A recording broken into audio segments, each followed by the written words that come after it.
Hey everyone, just a quick warning. There is death and magic in this story, but otherwise, enjoy. Horror in the West Part 1 by Sam. Read by John Anthony. "Tell us a story, Dad," exclaimed Xavier. "Yes, please, Mr. Shadow," added the rest of the kids. Okay, William Shadow calmly assured as all the children listened intently. It was a hot July day in the year 1870, the day before the accident, which was Thursday, July 23rd. Nobody expected anything out of the ordinary to happen. We start our story with Harvey Jones, a kind young man and somewhat of a town celebrity. Today, Harvey Jones was wearing the same outfit as he always wore, his white cowboy hat with a tan button-up shirt, with brown chaps over black cowboy pants, his black boots with spurs, brown vest, and his red bandana. Today was one of the days he had work in the afternoon. Harvey spent most of the morning running errands and dealing with personal daily actions.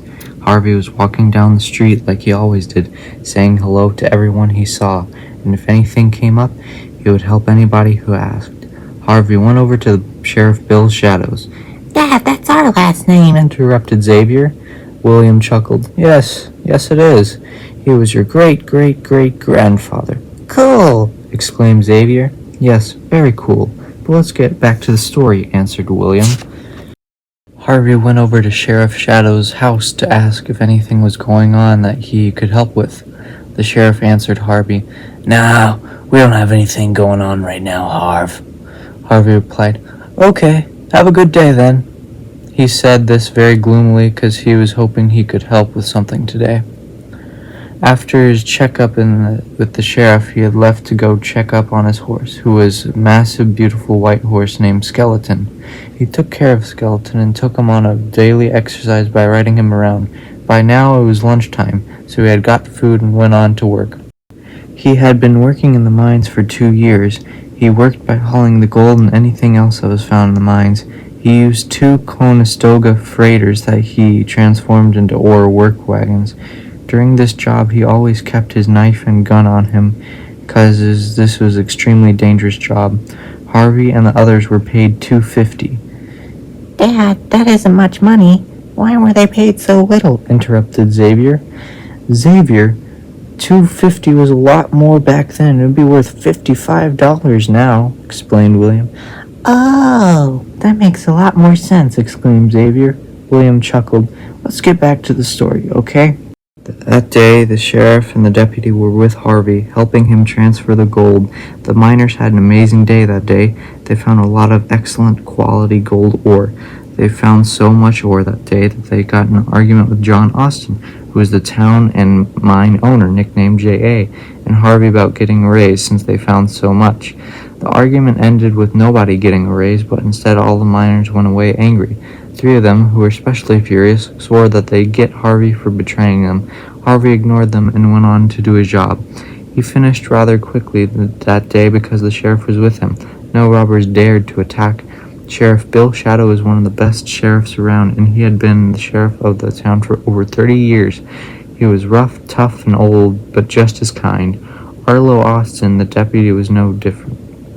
Even though he had only been there for 5 months and was the son of the town owner, he was a little bit timid and shy, but kind and gentle. After Harvey finished his job, he went home for the night. He walked through his large house as he passed his favorite pistols, which he kept on the wall mount. He passed his sword that he got from his father, and passed his bookshelf, but stopped to look at the book that he got from his father. It was an old leather Native American book about spells. It was mostly in language that he didn't understand.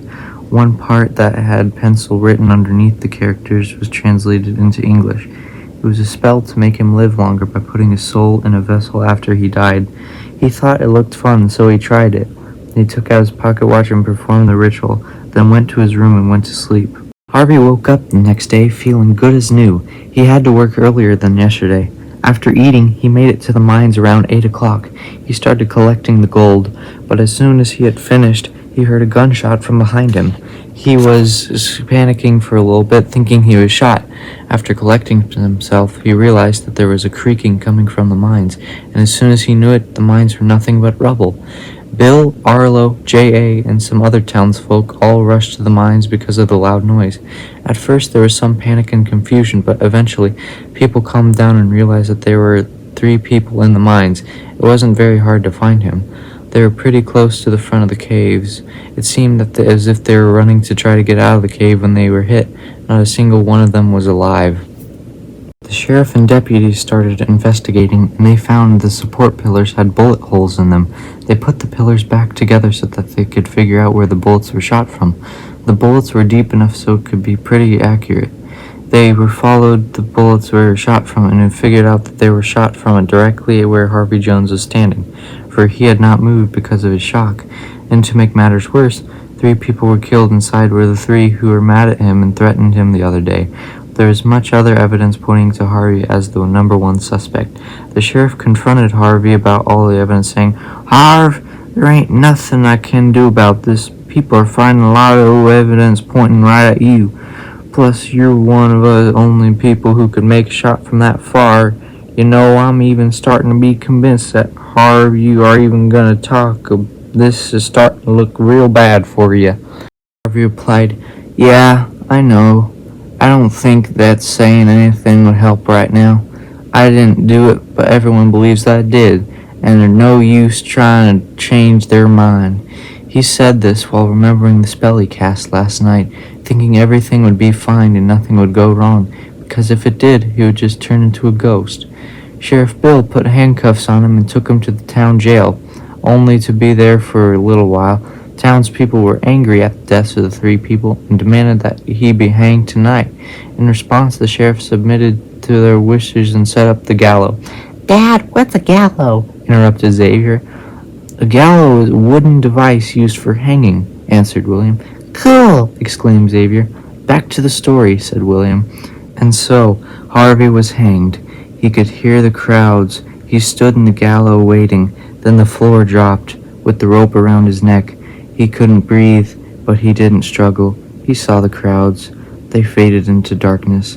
There was nothing. He was all alone. Suddenly, he heard the crowds again, but couldn't see. Slowly, his vision came to him. He was in his closet, which was where his watch was. He left it in the pocket of the shirt he wore yesterday. It was dark, and he was sad. No longer would his life be normal. He was a ghost, alone, innocent, all alone. Is that it? Xavier asked. "Yes, and it is sad that Harvey Jones still lives like a ghost in his house even today," answered William mysteriously. "But on a serious note, don't go up in that house. It's old and dangerous. Maybe when you're older you can go up there, but not until you're 16. Hey, thanks for watching. If you enjoyed this, please like, share, subscribe, tell all your friends about it, and make sure to check out my other videos. But otherwise, keep those titanium skulls polished, and I'll see you in the next one. Bye-bye!